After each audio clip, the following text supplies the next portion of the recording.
Mom and I married in 1950, I received orders for the Korean War. See what had happened. I told that at the end of the war, if I would stay in reserve, join the reserves, that I could be commissioned. I said, okay. So when I went to school and finally ended up with a business degree, I said, well, I'm not going to fly anymore. I don't want to be a crew member of any kind.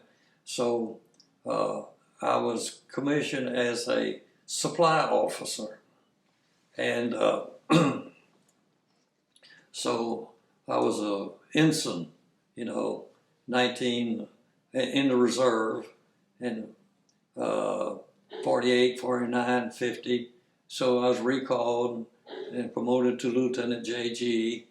And Mom and I went to Bayonne, New Jersey, and she was pregnant with Jack, and Jackie was born while we were at Bayonne, New Jersey.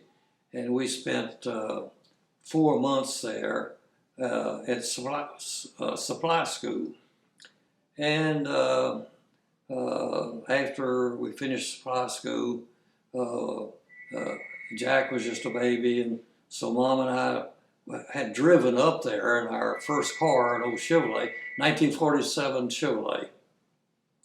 And then we went back, came back to Texas and back to Kilgore, and Mom and Jackie stayed in Kilgore, and I drove out to San Francisco. My first orders were to go aboard the USS Philippine Sea, which is a aircraft carrier. And I was a aviation supply officer. And so after I got out there, I called back to Janet and to Mom and Jackie. I said, come on out to San Francisco. We have an apartment on the shipyard quarters. The ship was being repaired at the shipyard. So they came out and we lived in a Quonset hut at the Naval shipyards there. And we lived there for about 3 months. And then the ship was ready to go.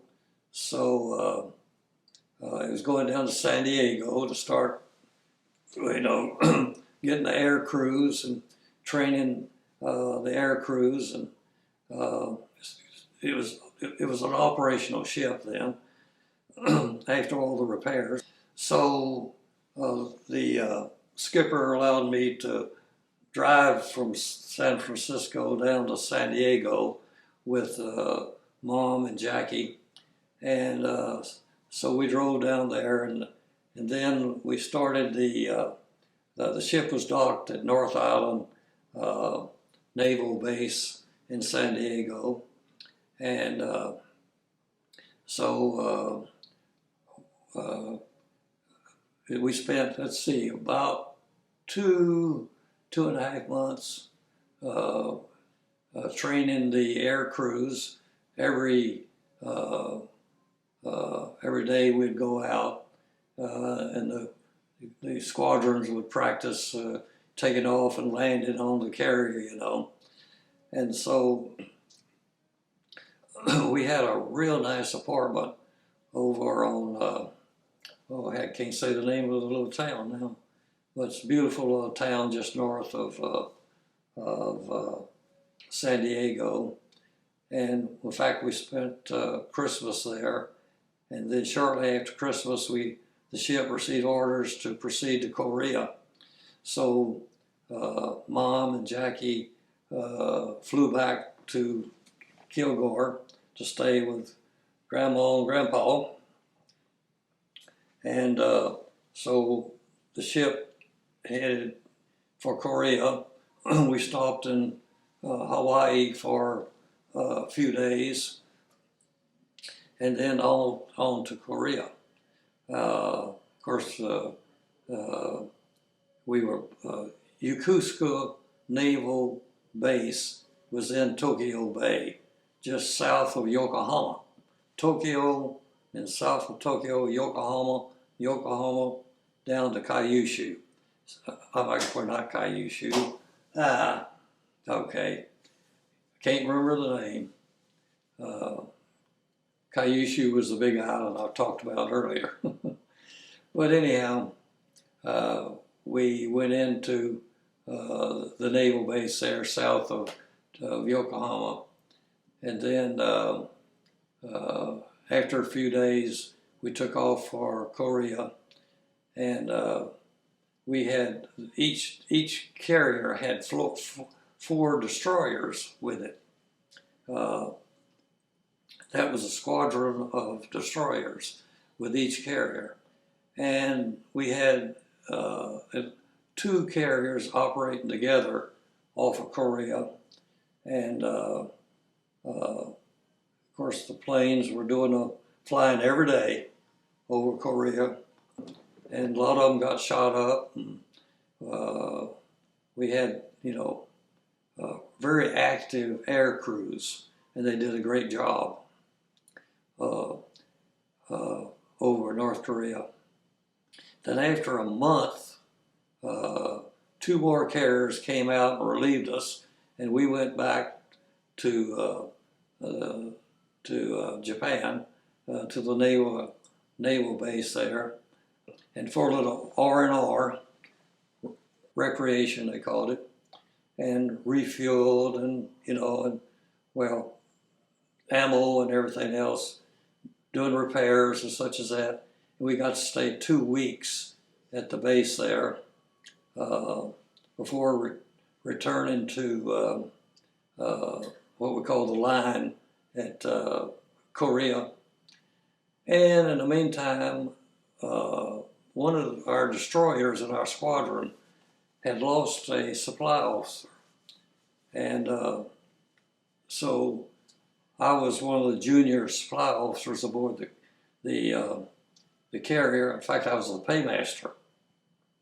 So they transferred me from the Philippine Sea, the carrier, to this destroyer, USS Brush, B-R-U-S-H, number 745.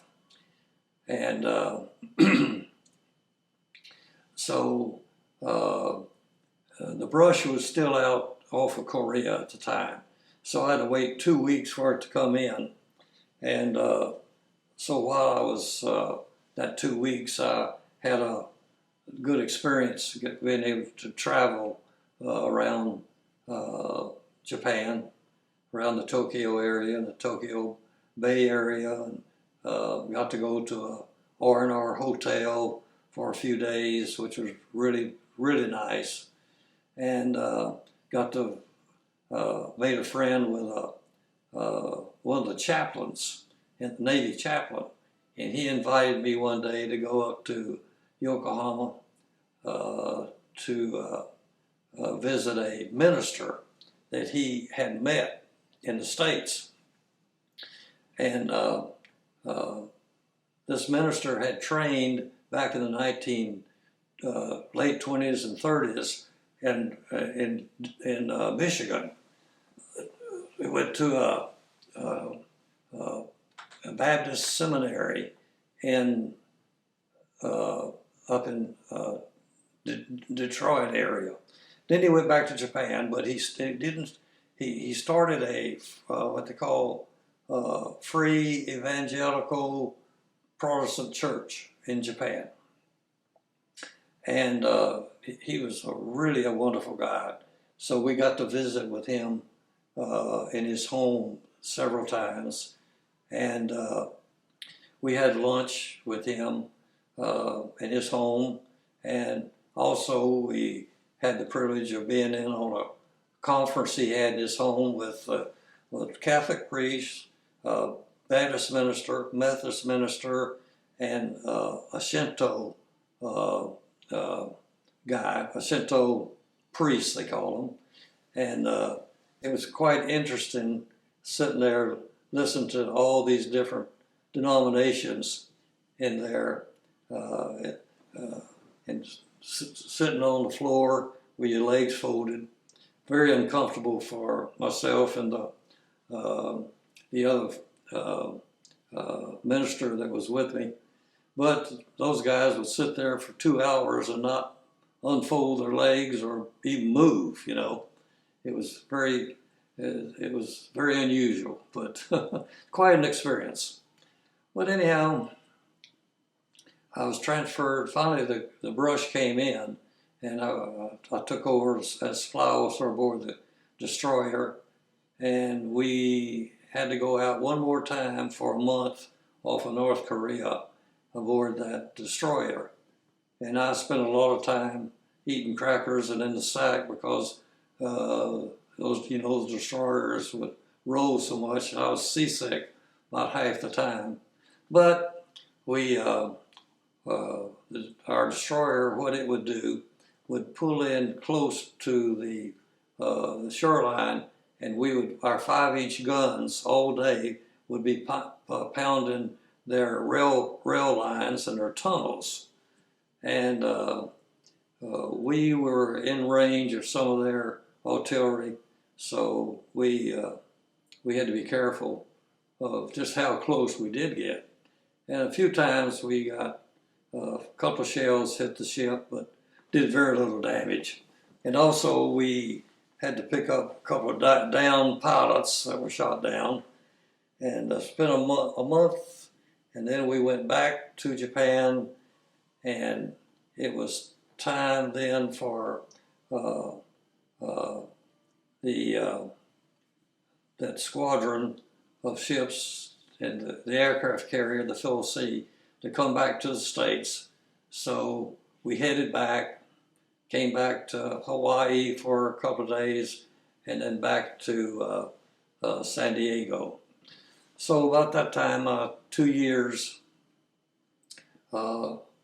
duty for the Korean War. War was over.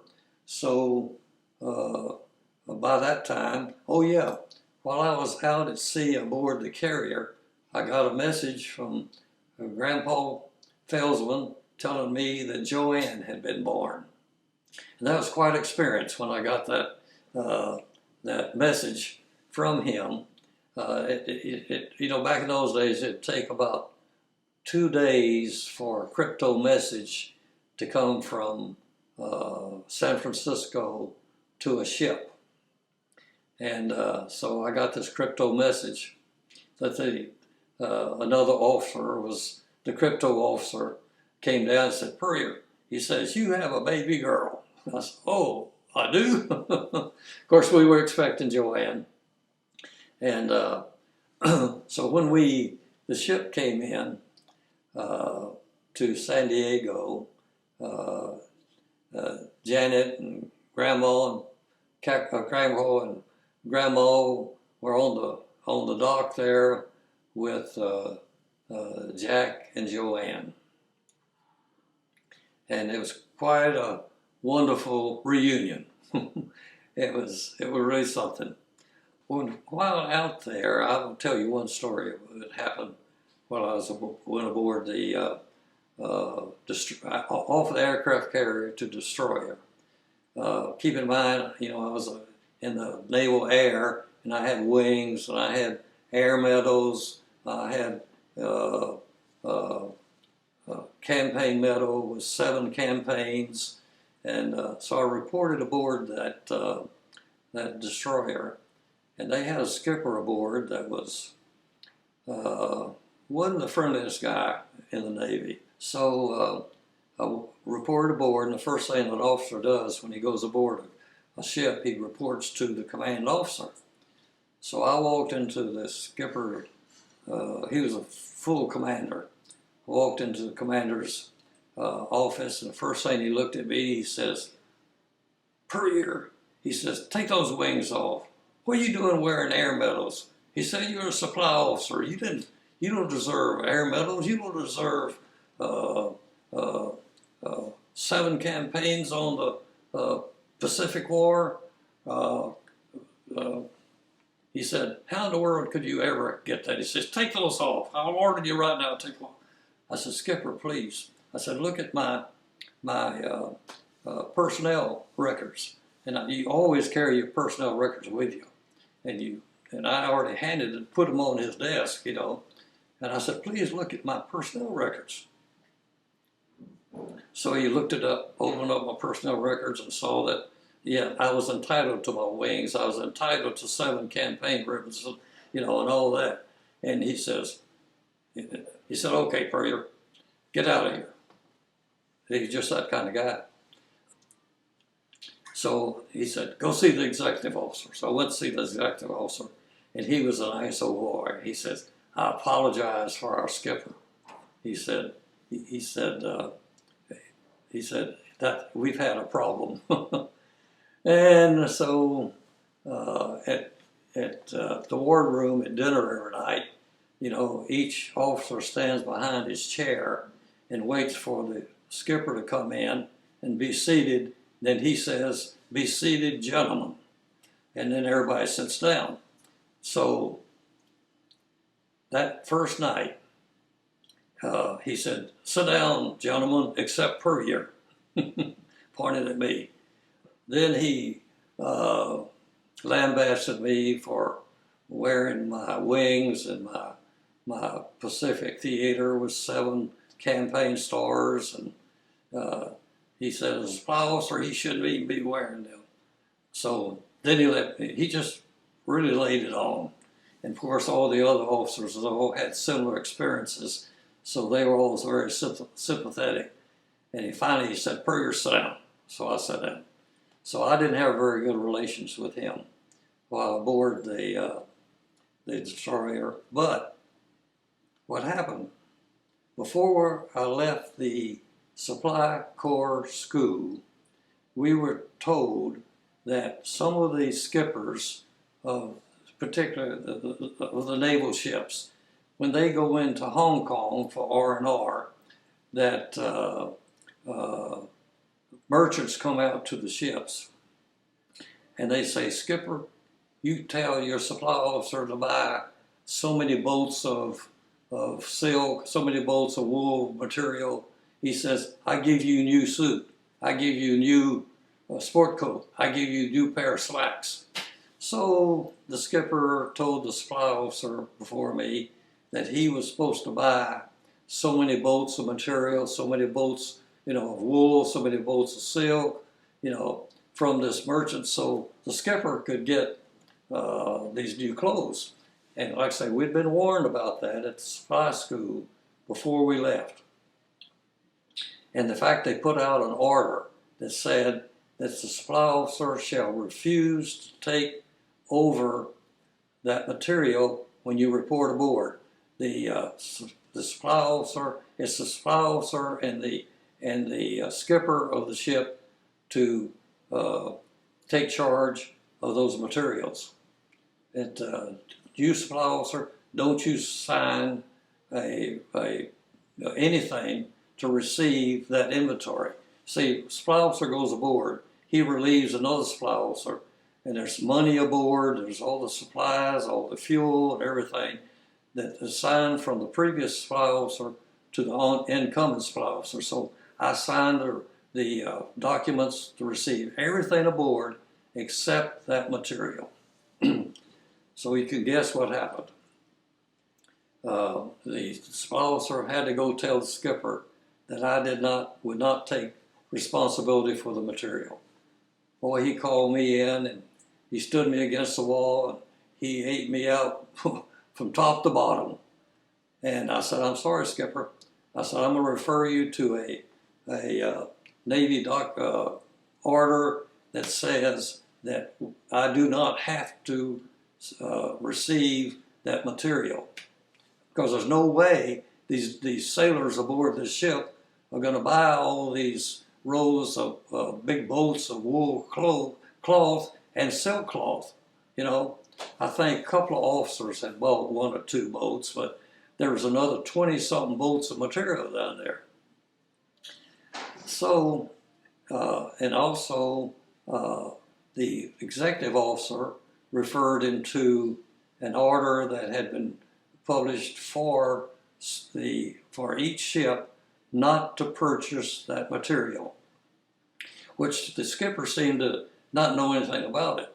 But the executive officer brought the order in and gave it to the skipper. Said, "Skipper, here's an order that had been issued actually a year before, advising each skipper not to purchase this material." So then the skipper calmed down, and I was able to leave his quarters. And so when we got back, we pulled into the naval base there at south of Yokohama. The skipper and the supply officer and the executive officer spent all day going to different military posts around Tokyo Bay, asking them to take so many boats of material, which after about 6 or 7 hours, they were able to get rid of that material. And I received an order not to participate in that. So anyhow, I was not in very good standing with the skipper after all that. So we came back to the States, and when we docked in San Diego, there was two senior supply officers standing on the dock. And soon as we dropped, we tied up to the wharf there. These two senior, one was a captain and one was a lieutenant. No, he was a lieutenant commander. They came aboard, and the captain said he wanted to see the skipper of the ship. So he was escorted to the skipper, who was up on the bridge at the time, and the Lieutenant JG said he wanted to see Lieutenant Puryear. So they called me, and I went up. I said, "Oh, I must be in trouble." But this Lieutenant JG was a heck of a nice guy. He said, "Puryear, come on, we're going to the wardroom. I want to talk to you about something." So we went into the wardroom, and he had the report that the skipper had sent in on me, giving me a bad report because I wouldn't follow his orders and all that.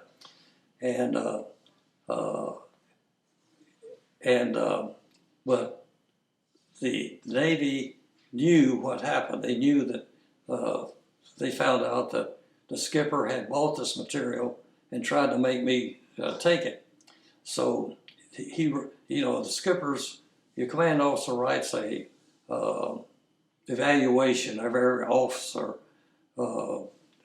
every 6 months. So the evaluation he did on me was all down. He really ate me out in that report and told me that I should never ever be given a higher grade, that I should not be advanced to full lieutenant. I was a Lieutenant JG then. And so anyhow, this lieutenant commander and I sat down at the table in the wardroom.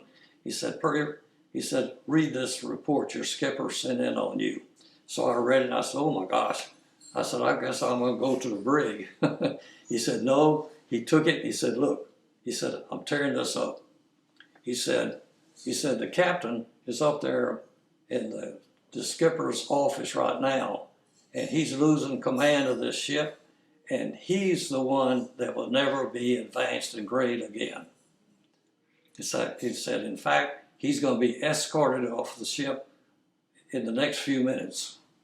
So, and then the captain came down to see me and shook my hand, apologized. He said, "We're so sorry that this happened to you, and you had such a bad cruise aboard this destroyer." But he said, "It's not your fault." He said, "The skipper was one at wrong." And he repeated, he said, he'll never be, he's a full commander now, but he'll never be advanced from that. And he will never, ever be commanding officer of a ship again. So things worked out pretty good. So then we were discharged. Well, no, not discharged. We were given orders to come home, but to stay in. Well, I stayed in reserve for 22 years, and I did advance to lieutenant commander, and couldn't make commander because I had time enough, but I did not take summer cruises. When the kids were all young, I was running, Roger Hanks and I started our business, and I couldn't leave. In fact, we didn't take a vacation for the first 3 years, and then we started taking a 2-week vacation, but I didn't want to take it, go into some military base for training. I wanted to stay with the family, and we started going in 1958, started going to the Y camp. We did that every year. So I never did go to take a summer cruise, which you had to do in reserve if you wanted to be advanced to another grade. So anyhow, stayed 22 years in the military, and which is nice because it sure helps to get a small check every month and to get our medications paid for. Okay, now we thought we would switch over to some of the, show some of the photographs of World War II and Korean War. And of course I got a lot of the pictures here in my scrapbook and a bunch of other photographs. But this just would show when I first went into the Navy and went to Pensacola and finished the basic photography school. Then for a month we did aviation photography. So that's one of the first photos of me by S&J aircraft. And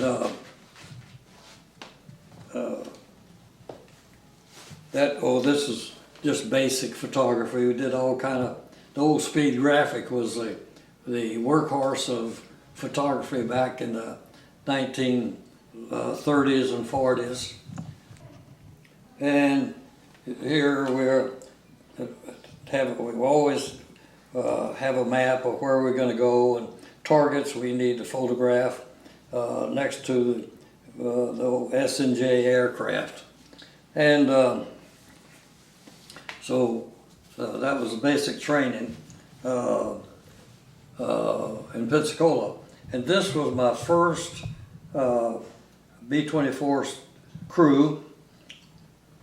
The pilot with his Airedale dog, who was our mascot, and we kept him aboard the plane and went all the way to Guadalcanal with that Airedale. He was a great dog.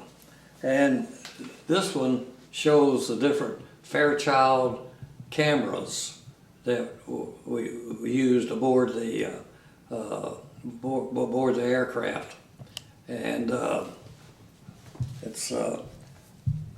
they were excellent Fairchild cameras. Let's see, and that's just one of the old color photographs of me picking up the 40-inch telephoto camera.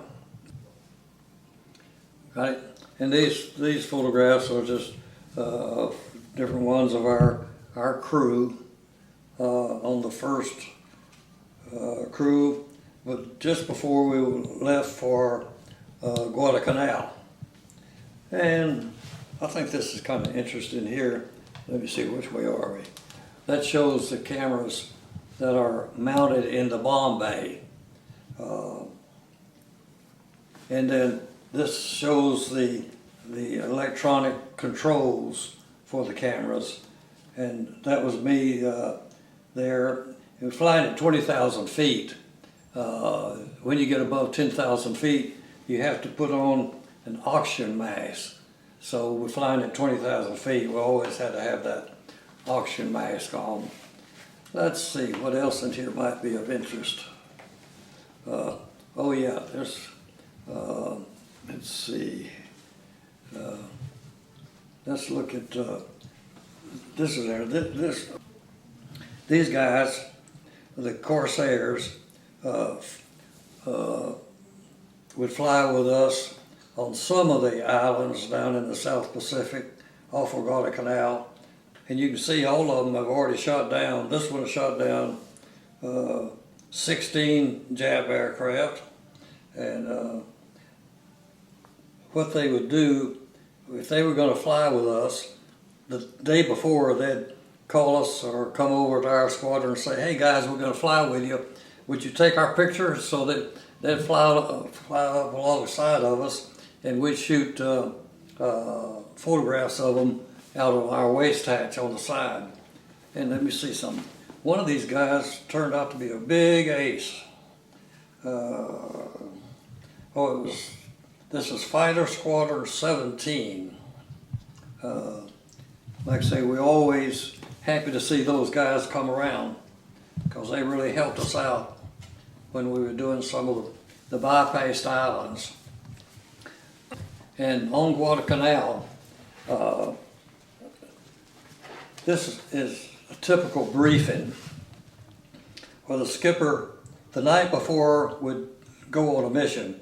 The skipper would tell us exactly where we were going, all about the mission, what we needed to do. And like here, he's standing up in the operational room, showing the flight from Guadalcanal to Kwajalein, where the planes would refuel, then they'd leave from Kwajalein and fly over Guam, Tinian, and Saipan and do the pre-invasion map. And then from there, you couldn't fly all the way back to Guadalcanal. It was too long a flight. So they would fly down to the Admiralty Islands, refuel, and then go back to Guadalcanal. And two of the pilots conferred here the morning just before takeoff. Normally, most of our flights would leave before dawn, and sometimes we'd leave as early as 3 o'clock in the morning to get to some of those bypassed islands. Okay, let's see. Here is the flight that was headed for Guam, Saipan, Tinian. But you notice in this photograph there's 9 planes. There was a reconnaissance squadron out there that flew PB-4Y2s. Our squadrons were PB-4Y1s, the twin-tail aircraft. And the PB-4Y2 was a single tail, but they did a lot of reconnaissance, low-level reconnaissance, and low-level bombing. They were bigger than the B-24, slightly bigger, but their mission wasn't a photographic mission. They did, they did have a camera aboard, but they didn't have the same, they did not do the mosaic mapping and things like that. They primarily just went in low. But I think this is interesting. It shows the ground crew taking each photograph, and each photograph overlaps 40%. And see, these are all the different flight lines. And in this particular case, on this particular island, it was done by 2 aircraft, just flying over, turning and going back another way. And each flight line overlaps about 20-something%. So you got a complete photograph of the island. And they would mount it on a board, stand it up against the wall, and take a big 8x10 camera and take a picture of it, and then they could reproduce that for the fleet or whoever needed it. And on Guadalcanal, our dark rooms were in these old metal trailers, and they were quite uncomfortable in the South Pacific. And some of our tents we lived in on Guadalcanal.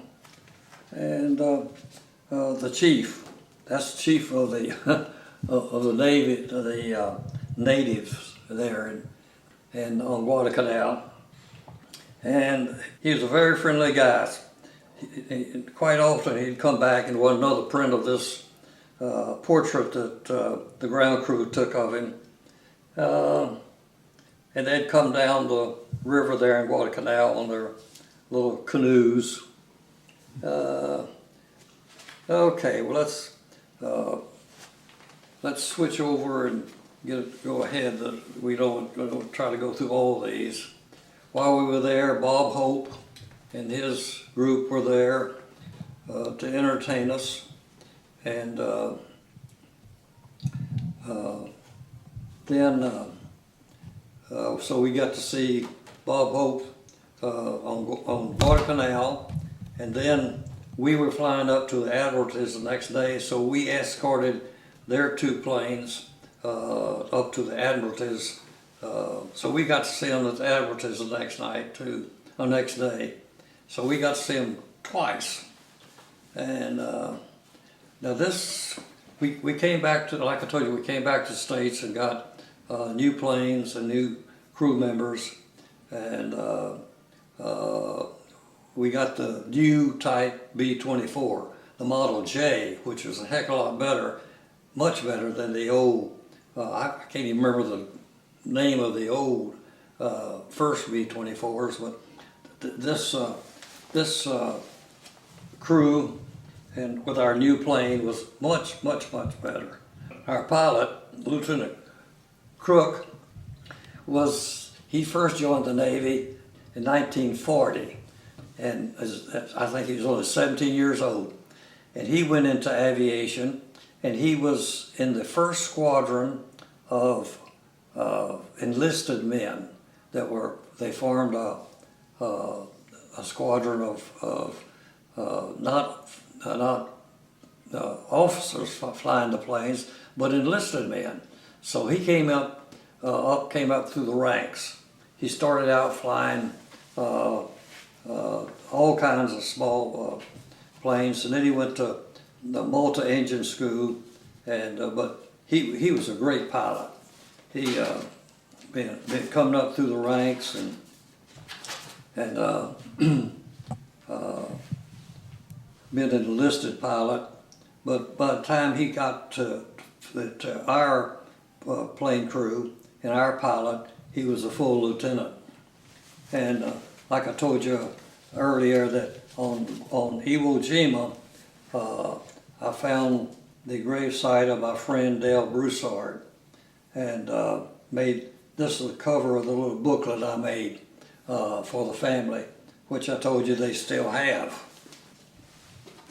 And let's see, I told you about landing the first time in Okinawa, and the Marines gave us some shovels and said, "You guys start digging your foxholes right now."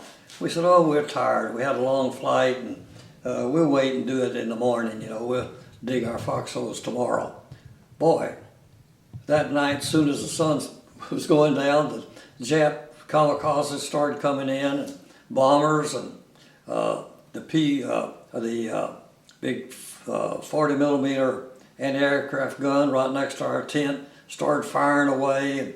And when those anti-aircraft shells go up and explode, all that metal is going to have to come straight down. So, man, they started firing, and that shrapnel started coming down, ripped up our tents, and so shortly after they left, we got the shovels out, and you can see that we were digging away here, digging a big foxhole for our plane crew, and the other plane, we had two crews there, and the other plane crew were doing the same thing. And we had a scare. We thought some Japs had come through the lines. In fact, some did, got through the front lines and got up near the airfield. So everybody had their carbines out and their guns out, and we were ready for them in case they arrived in our area. I shot this out of the foxhole up to where they were standing. Turned out to be a pretty good photograph.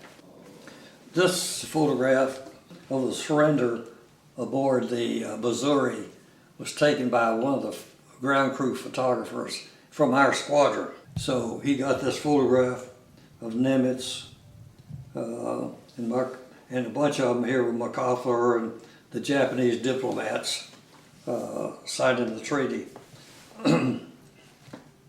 And let's see, I think I mentioned earlier that, of course, Bull Halsey was standing right there. And everybody loved Bull Halsey. He, when on Okinawa, he spent a lot of time on Okinawa during the early part of the war. And he was really a nice guy. I really enjoyed. I got to meet him. He helped me out. One day I had a flat on my Jeep, and he came by and told me to jump in his car, and he'd take me down and get somebody to repair my flat tire. So I got to ride in the car with him and had a nice conversation with him. But you know, I mentioned that when we landed in Japan after the surrender, and we stayed in a Japanese barracks. This is that barracks right there. The way the Japanese lived, they had one of these barracks, then they'd have a latrine, outhouse, and then another barracks. And between each barracks, there'd be this outhouse. So you can imagine the odor in that that place. The odor was awful. But, well, and this is me getting ready to take off in a Zero. Of course, all of these planes on that airstrip where we landed, there are a lot of, beat up Japanese aircraft because we had constantly bombed that airfield and destroyed all the aircraft that were there. Okay, well, let's see.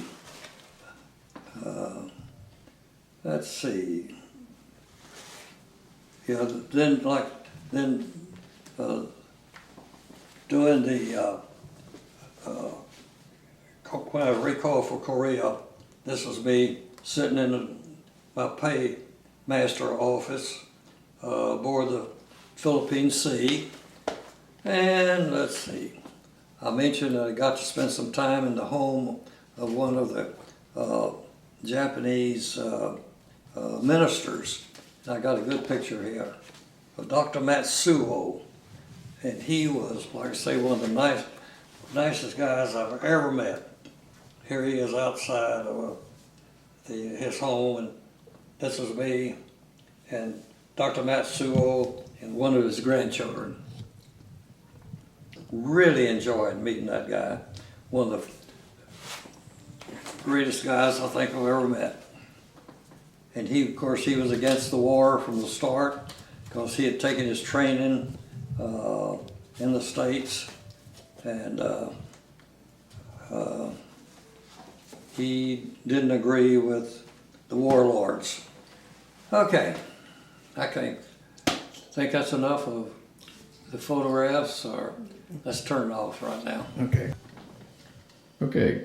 Okay, my brother John I, who's about 3 years older than me, he was one of the early draftees in Beaumont. He and one of our neighbors, same age, and went to school together, and they both were drafted about at the same time. And they went to the West Coast, and they were on one of the first troop movements. It was an old passenger ship. What was it? One of the old, Queen Mary or something, that they sent the first draftees over to Guadalcanal, and where the war was just getting going in Guadalcanal. Anyhow, Johnny and our neighbor were in the same company together, and finally the Americans took the east end of New Guinea, and the Japs had from the middle of the island west. They occupied the other half of the island. So Johnny and our neighbor were in the same squad together. So that squad was assigned the duty of getting through the Japanese front lines and getting in behind the front lines and into the middle of the island, and to do some checking on what was going on with the Jap occupation in there. So Johnny and his squad got through the front lines, and they were went about 6 miles behind the front lines, and they set up a camp. And they got through without the Japs knowing they were there. But once they got there, Johnny was the supply sergeant for the squad, and he dug a big foxhole to put their supplies in. They took along enough food for the squad they figured about 10 days they'd be gone. So they got in there, and Johnny dug this foxhole, and they downed a few trees and laid across the top and made it a pretty secure, large foxhole, and put all the supplies in there. And so the second night they were there, they were attacked by Japanese. And the Japs didn't come in full force. They were snipers, and they would climb up in the trees and start sniping on any American that was moving around in the squad at the camp. They had set up tents, and and set up a little kitchen to cook their food, and so they think the reason why the Japs found them was really they were doing a little cooking. At first, the first few days, they just had K rations, and then they decided to try to. They always had Spam, so I think they built a little fire, was cooking some Spam, and the odor is what brought how the Japanese found their camp. But anyhow, the Japs were there day and night in the trees sniping, and they killed all the rest of the squad except Johnny and 6 other guys. No, let's see, 7 guys. There were 8 of them, and 8 of them survived, and by staying down in that foxhole with all the supplies. But if anytime anybody stuck their head out of that foxhole, a Jap would fire at them. So you can imagine how awful it was to be in that foxhole. They were pinned down for another 20-something days. Altogether, they were there 31 days before another patrol got in there and saved them. But you can imagine all the rest of the squad. I forgot how many was in the squad. I think it was like 20-something. They were all out there laying around the foxhole, decaying. They were all dead, decaying. And you can imagine how traumatic that was on the 8 guys that survived. It's pretty bad. And that always had an effect on Johnny. And he never told that story. The only way we found out about it was our neighbor. When he got back, he talked about it. So that's how we learned about it. But Johnny never mentioned it. And Johnny had he suffered quite a lot after the war, and had some psychological problems and about the war and physical problems. And finally, the doctor, about 7 or 8 years before Johnny died, the doctor told him, said, "Johnny, you're going to have to start telling getting that out of off your chest. He said, you got to start talking about those incidents that happened during World War II. He said, they're bothering you too much. So then Johnny told us.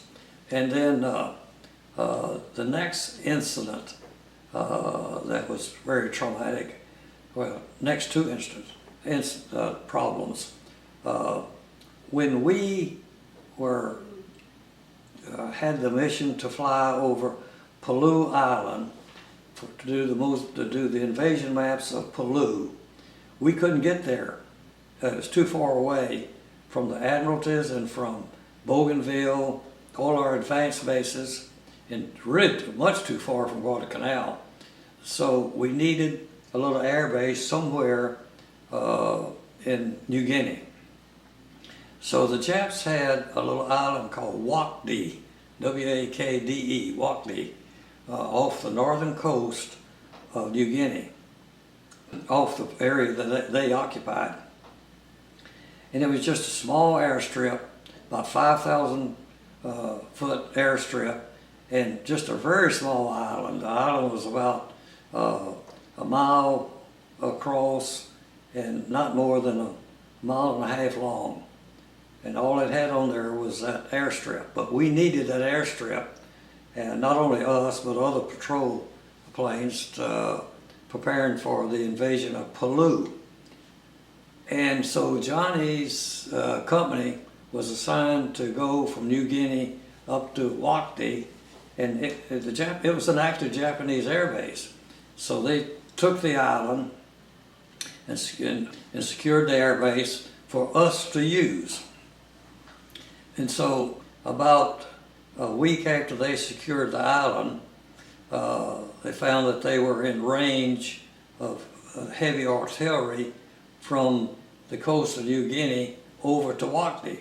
So the Japs were sending artillery fire over on the airstrip.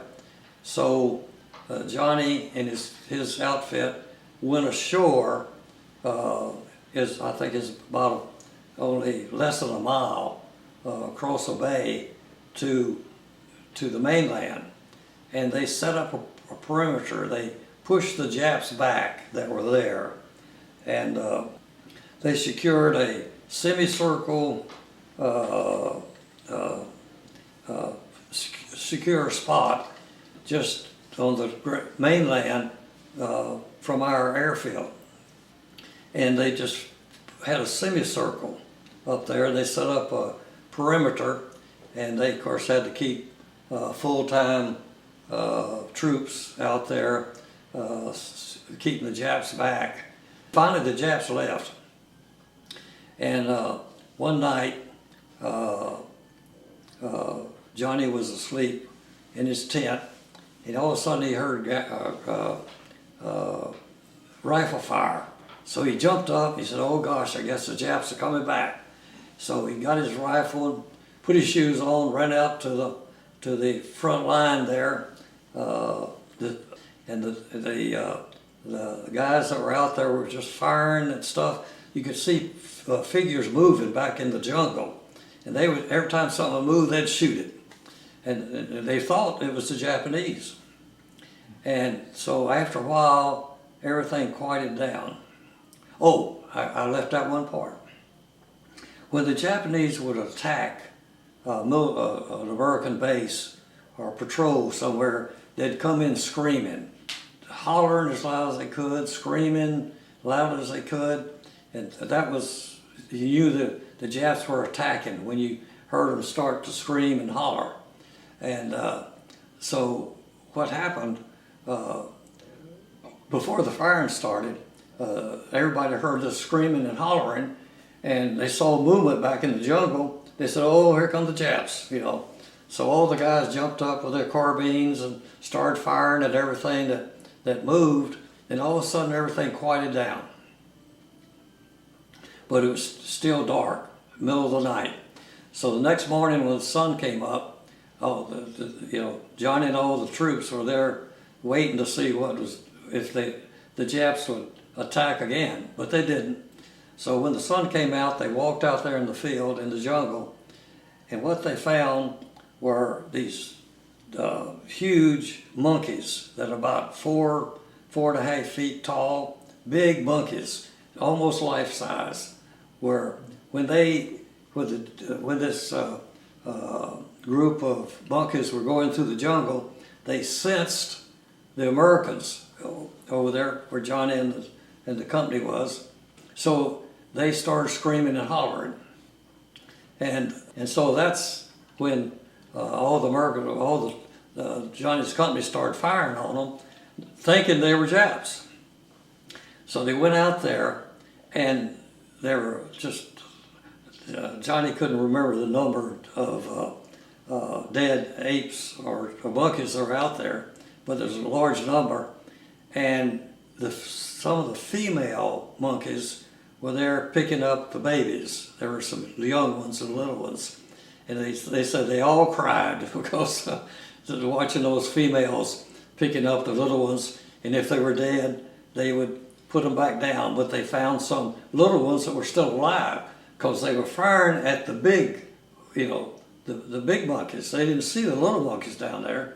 So the females came in and took all the little ones and left back into the jungle. But Johnny said that was really sad to see that happen. So anyhow, we came into that air base and did our work over Pulu Island a few days later. And our squadron got shot up bad on that raid, on that mission. Let's see. I'm still talking about Uncle Johnny's experiences. His next bad experience, when he invaded Pulu, his regiment was, along with, I forgot which Marine regiment went in with them. They were in the first landings on Pulu. And Johnny was in one of the first waves to land on Pulu, and he got a lot of fire. We lost a lot of people, a lot of men on that invasion. And Uncle Johnny and two of his buddies, three of them hit the beach together. They were pinned down, and his two buddies on each side of him were killed, and Johnny was hit in the leg, and his boot was shot off. But he kept going. After they were able to get up and move again, he moved in, hobbled in, and kept fighting for 3 days, and just eating K rations and on that wounded leg, and that was a pretty bad experience. So Uncle Johnny went through 3 real bad experiences during World War II. And finally, he was supposed to have been sent back to the States after taking Walkley Island and the monkey experience, but they needed everybody they could get down in the South Pacific to make that Pulu invasion. And the Pulu invasion was bad. We lost a lot of guys. So that's, I wanted to add that about Uncle Johnny. Okay.